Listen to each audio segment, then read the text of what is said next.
Afternoon, peeps. Good afternoon, everyone. How's everyone doing? Hopefully you guys are all doing well. Don't forget, hit that subscribe button.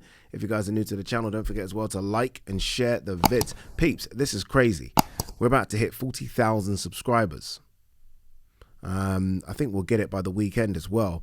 Bear in mind, I did a video a couple of weeks ago, I think, saying the target was 40,000. And I think I said the end of April. And we're about to get it in January.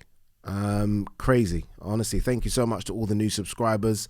I'm not quite sure how it's grown that quick. Obviously, look, I've been doing loads more videos, loads more lives. I've jumped on a few other people's channels as well, so maybe that's helped.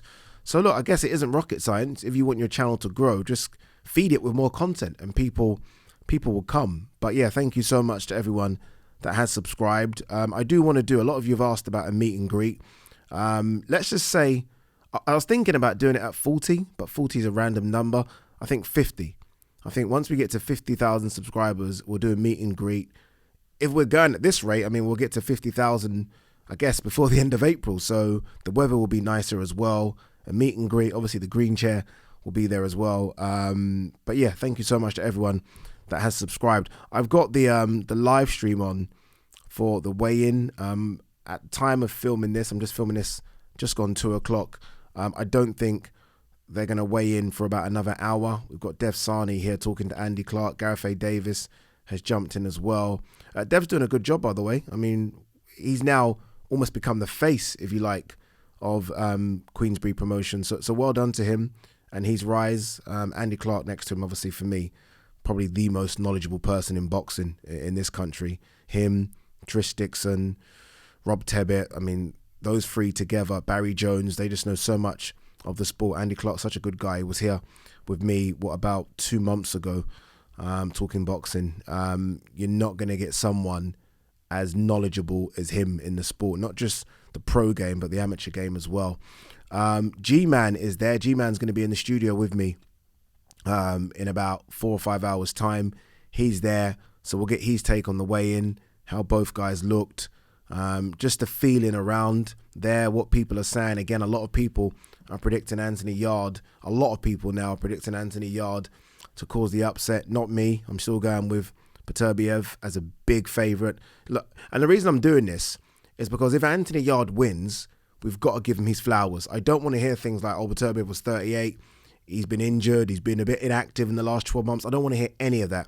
If Anthony Yarde beats Beterbiev, who is the #1 light heavyweight on the planet, pound for pound, for me, top 8, top 9, 18 fights, 18 wins, 18 knockouts. Understand that this is up there, for me anyway, of my era with Lloyd Honeyghan, Don Curry. For me, it's bigger, or at least on the same par as Tyson Fury going to Dusseldorf and beating Vladimir Klitschko. This is how big a task he's got. So I'm saying this because I want everyone, if Yarde does it, to give him his respect, because this for me is not going to be easy at all. I predict Beterbiev to get a mid to late stoppage, 6 to 8. I'm not going to deviate from that. That's what I'm sticking with. But look, I wish him all the luck in the world, because, man, if he pulls it off, it's the lottery.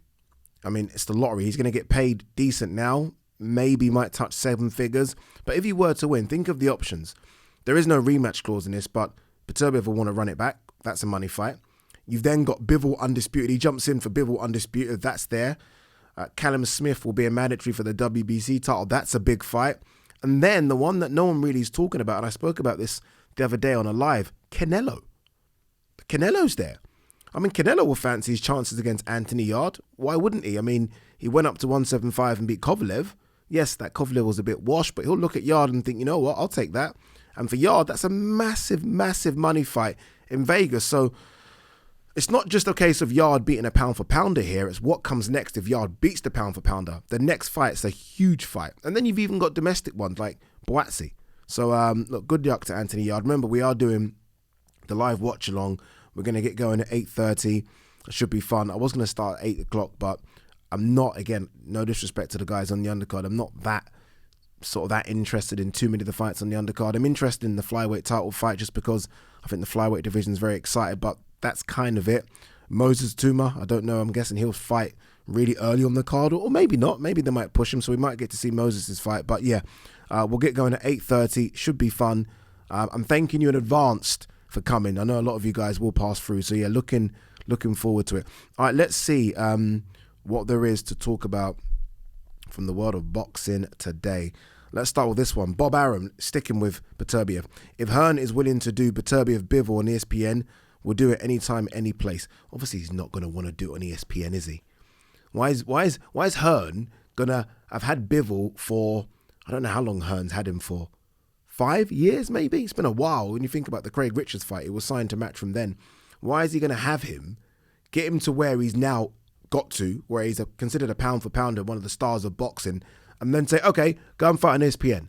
He's not going to do that, is he? So they're going to have to come to some conclusion. I think right now, Bivol's stock is bigger in terms of fan base, bums on seats, people tuning in, than Beterbiev's. That doesn't mean he's a better boxer. I'm just saying I think his stock's bigger. You beat Canelo. All eyes were on you when you did that. So you've almost, people that didn't even know you now. And then you follow up beating Ramirez. His stock's massive. So yeah, Eddie Hearn is never, ever going to agree to that deal. So even if Beterbiev gets through this one, there may be trouble ahead in terms of making Undisputed, but we'll see how it plays out. De La Hoya, optimistic that Tank Garcia will lead to more collaborations with PBC. You would hope so. You would hope so. I don't know if that is the case. I mean, there's a lot of money in this fight, and money talks and money breaks down barriers, and that's probably why this fight is happening. Will it lead to more collaborations with smaller fights? I doubt it. But what it will do, though, is it opens the door to, as De La Hoya says, a collaboration, a conversation. It opens the door now. That's De La Hoya with PBC. We need to start seeing the door opened with Eddie and PBC. That's I think, a million miles away. In fact, I doubt that will ever happen anytime now anyway. So that's the one I think that needs to be opened. Anthony Yarde, when I do hurt Beterbiev, I'm a kind of person who's going to finish the job. Yeah, I believe that. If he really hurts him, so I'm not even talking about a knockdown, because Beterbiev seems to recover from those. I'm just talking, if he can wobble his legs, I do think Yarde's very spiteful, very accurate, which is key here. He's not just throwing windmills. He's quite accurate with his punches. Yarde can get him out of there if he hurts him. Can he hurt him, though? Because, yeah, it's again, you heard me at the top. This is a tough task. But with tough tasks come great rewards. And there's a lot of rewards on the other side if he gets it done. Austin Trout is getting into his groove, training for the BKFC debut. Come on. I hate this stuff. I hate when former fight. I mean, I remember Austin Trout versus Cotto and Canelo. Austin Trout beat Cotto, didn't he? How old's Austin Trout? I'm going to guess and say he's 40. 40's not old. I'm 41. But certainly old in the ring. Austin Trout is 37. Wow. Okay, he's only 37. Yeah, look, I don't like it. I'm not a fan of that BKFC at all. It just looks like, look, combat sports is dangerous. I think we all understand that, right? Everyone watching this channel understands that any sport we like that's combat is dangerous. But things like BKFC and that slap league thing, not a fan of. Not a fan of at all. And the worst thing about things like BKFC, and this is not a dig at them, but it's not like, what it is, it's getting former guys, like guys that once were things and females that once were things. It's not like they're getting sort of athletes in their prime. Do you know what I mean? You're getting guys that are like Austin Trout, whose boxing career is done, and it's like, okay, I need to make money doing something else, and they do it. And their faces after, and their hands, it's just, God, it's as close to, for me, gladiatorial times as we've ever seen. Like that, when you watch BKFC, all I picture is just what it was like fucking 500 years ago, when I see these guys in the ring with no gloves just smashing each other to pieces. Not for me. I know it gets a lot of people excited, a lot of people like it. I don't, and I really don't like that slap bullshit. Dan Azeez here reflects on sparring experiences with Artur Beterbiev. Yeah, I mean, look, Dan Azeez should be desperate to somehow get in the mix here. Like, desperate. This will be Yarde's second crack at a world title. Craig Richards had the good shot against Boatsi. Boatsi might get the shot against Bivol. Callum Smith is mandatory for Beterbiev, Yarde winner. Everyone's getting an opportunity apart from Dan Azeez for me. everyone. His last fight was against Rocky Fielding, who was way past it. Like, boxer, Ben Shalom, Sky Sports need to get behind him and give him something. Really, they need to give him an opportunity to fight someone of note. I feel sorry for him. Dan Azeez ain't a kid either. I think Dan Azeez is like 32, 33. Like, give him a shot, man. Jesus Christ. Quick one on, we'll probably talk about it a bit more later, but Jake Paul, Tommy Fury has been signed and sealed for the 26th of February in Saudi Arabia. It'll be on BT Sports, I'm guessing pay-per-view. I think it will be. And ESPN have the American rights, and it'll be on their pay-per-view as well. I think I saw the price for ESPN was $49.99. I'm not quite sure what it's going to be over here on BT Sport. Look, it's a big fight. It's a big fight. Whether or not you like this type of YouTube influencer thing, I'm not quite sure, but it's a big fight. It really is. It will do crazy numbers. Undercard is Ilunga Makabu versus Badu Jack, WBC cruiserweight title fight there. So you're going to have, and a lot of Kohli's based in Dubai. He will be out there. He will fly to Saudi Arabia to watch that. You're going to have interest and you're going to have eyes on it now because of that undercard as well. So it's got a good mix of sort of real fights, if you like. By the way, Jake Paul, Tommy Fury is a real fight, but I'm talking real fights with that one, and obviously others will be announced as well. I do wonder, and this kind of leads on to the main subject here, I do wonder if that fight being in Saudi Arabia has caused a bit of issue with Usyk Fury, or Fury Usyk, which we heard was going to be either in Saudi Arabia or somewhere in the Middle East. I'm guessing it would have been Saudi. I do wonder if they've had to just pick one. Like, and I could be so wrong here, but I do wonder if, I think it's Skills Challenge, the people that are putting this on, the same people that put on AJ Usyk. I do wonder if they're like, if they have an amount they've given for the site fee for this, and I'm guessing they have given, or Jake Paul and MVP Promotions will get some sort of site fee.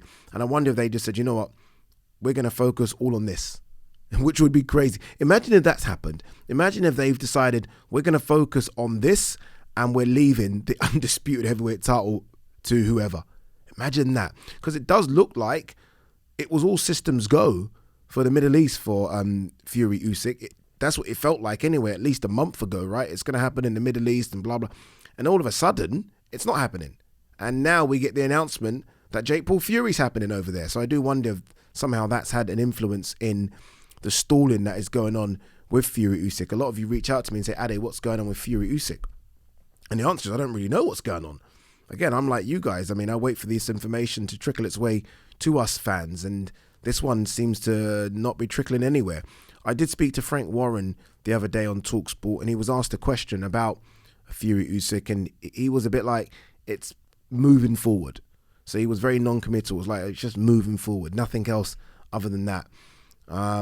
Look, we know what the issues are really, although they've not been thrown our way, but we kind of understand it. If it was in the Middle East, I do believe it was going to be a 50-50 split, or worse, a 55-45 in Fury's favour.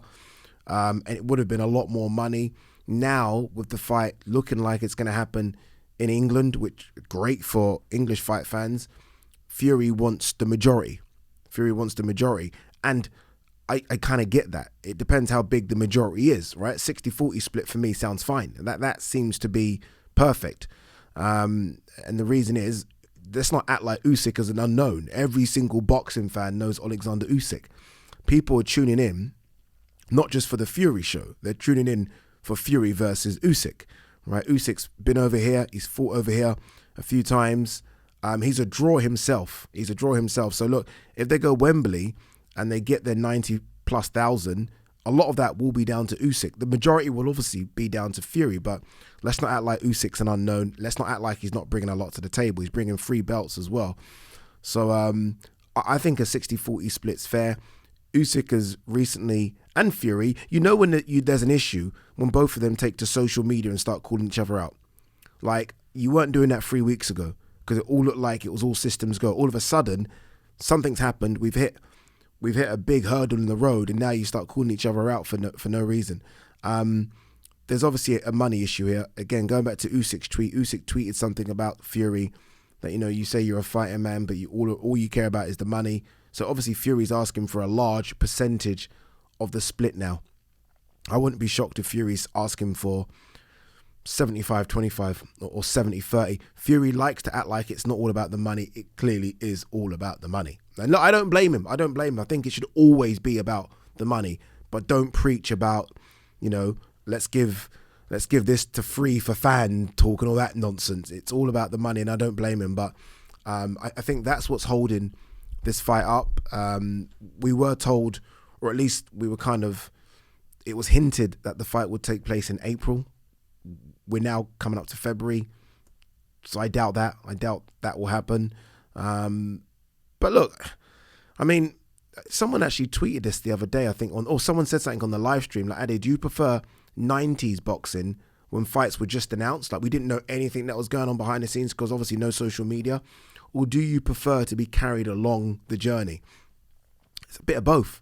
I don't actually mind this journey and finding out what goes on, and not that I really care about people's money, but I like the idea of knowing splits, who brings what to the table. But I also do prefer the 90s, but maybe it's because I was young as well, where it's just a case of fight announced and like, whoa, okay, a bit like Beterbiev Plant, like just announced, and you're like, whoa, that's good. So I do prefer that. But look, I think it happens for what it's worth. I do think they iron it out, but you can understand why there has been a bit of a shift here. Again, I guess if it was going to go to the Middle East, they would have got a site fee. It probably wouldn't have been as big as AJ Ruiz or AJ Usyk, but there would have been a site fee, and everyone's money would have been that. And you don't mind then being sort of generous on the split. Now there is no site fee. You kind of understand why they have to go back to the negotiating table, and I'm guessing that's what they're going to do. Look, if the worst happens and the fight doesn't happen, then Jesus Christ, man, you kind of wonder where both go, because I mean all the other sort of fighters have announced what they're doing apart from Hrgovic and Bakole. So if it doesn't happen, Hrgovic is mandated for Usyk's IBF, so Hrgovic will go that route, and I guess Fury could go Bakole. Fury could go Ngannou.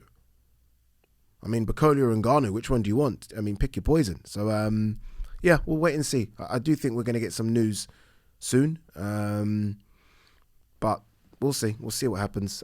Look, in a dream world, and it won't happen, but in a dream world, it gets announced on the undercard, or at least both of these guys somehow are ringside and it gets announced on the weekend, but I doubt it will. All right, let's, anything else that we've got in here? Rolly Romero's trainer will knock Frank Martin's ass out. I don't think you will, Rolly. Rolly is staying busy just talking, isn't he, right now, as opposed to doing anything else, just talks. Look, I liked all the talk in the lead up to the Gervonta Davis fight. It really sold that fight, but enough of the talk, my man. I think people are forgetting that there is a fight card this weekend. DAZN have one, and I can understand why you've forgotten, because all eyes have been on what BT Sports are doing. But Alexis Rocha is taking on George Ashley. It wasn't supposed to be George Ashley. I can't remember who was supposed to fight, but Alexis Rocha, very, very good welterweight, has lost just the once, and that was to Rashidi Ellis. Nice guy as well, looking to climb into that top 6 picture, maybe. Has wanted the Conor Benn fight for a long time, has wanted other fights as well. Jaron Ennis he wants, but he's got to look good on the weekend. But this is the first time he's headlining, so it's a big deal for Golden Boy and DAZN. What is this? Mike Tyson sued by one for alleged rape in the 90s. Look, this is, I always find these conversations quite difficult, because that's a serious allegation, you know. I know some of you might be reading it thinking, come on, man, that's the 90s, that was back then, like what's like, why come out now? Again, it's a serious allegation, and I guess we've got to give it its respect. I'm like you though, I'm thinking, gee, that's a long time ago, like why now? That's like 30 years ago nearly. But look, whether or not you believe what happened with Mike Tyson and that, what was her name, Desiree Washington, Miss America or something, Tyson did go to jail for raping someone. So, I mean, there is history there. So they are going to look into this. Let me quickly click into it. I don't normally click into this. I just want to get a bit more context to this. Like, what is she What is she suing? Like, how much is she suing for? Okay, she's suing for $5 million, claiming that she continues to suffer from physical, psychological, and emotional injury, and that she has developed lifelong problems and everlasting damage stemming from this alleged crime. She said that Mike Tyson raped her in the early 90s when they were inside a limousine after coming out of a popular nightclub in Albany. Man, I don't know. Look, we'll wait and see how this plays out. Normally with these things, if regardless of someone being innocent or guilty, normally these things, people just pay people off just to get rid of it. And you wonder if that might happen. I'm not quite sure. The suit was filed under New York's Adult Survivors Act, which empowers survivors of sexual assault that occurred when they were over 18 to sue their abusers, irrespective of when the offence took place. Okay, we'll wait and see how this plays out. Boy. You don't like to hear those stories about Mike, especially now when you think of the place Mike's in right now. He's in a good place right now. But again, you have to take those allegations seriously. Anything else? Lopez Senior, we'll end on this one very quickly. Lopez Senior on Teofimo Lopez versus Regis Prograis. There ain't no money in that fight. I'm desperate, and I don't normally, I respect him, it's his dad, but I'm desperate for that separation between these two. I'm desperate for it. Jesus Christ. I'm desperate for it because I think there's a great kid and a great fighter in Teofimo. I just feel like his dad. Not all these father-son relationships work in boxing. I just feel like this one. I'm not convinced of it at all. Not convinced of it. But look, that's my only personal opinion. All right, guys. Tomorrow again, we're live 8:30. Thank you to everyone that's going to come through. It's going to be a fun one. And I have started watching Breaking Bad, and then I stopped because it was too slow for me.